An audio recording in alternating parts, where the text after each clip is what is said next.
En 1914, les soldats sont partis à la Grande Guerre avec littéralement pas de casque.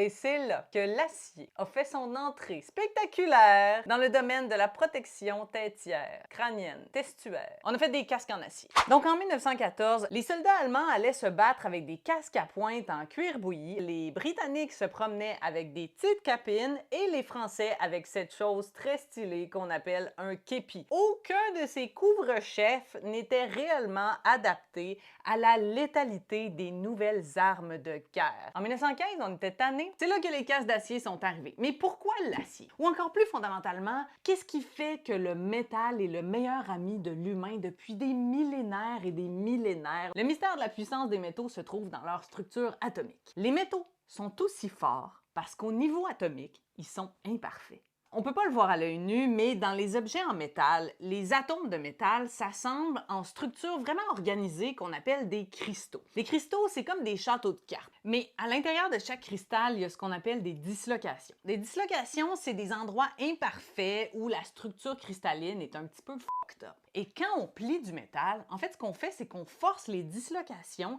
à se déplacer et c'est ça qui permet au métal de se plier, de changer de forme. Par exemple, si je force un petit trombone à se déplier, en ce moment, il y a des millions de milliards de dislocations dans la structure atomique qui se déplacent. C'est ça qui fait que quand on plie des métaux, au lieu de péter en deux comme du bois, ils se courbent. Les métaux, c'est important qu'ils se plient, mais c'est aussi important qu'ils soient solides parce que, tu sais, fait qu'on peut les rendre plus solides en les martelant ou en allant prendre une sorte d'atome qui n'a pas rapport, puis en allant les mettre à la place de certains des atomes du métal original. Quand on fait ça, on fait un alliage.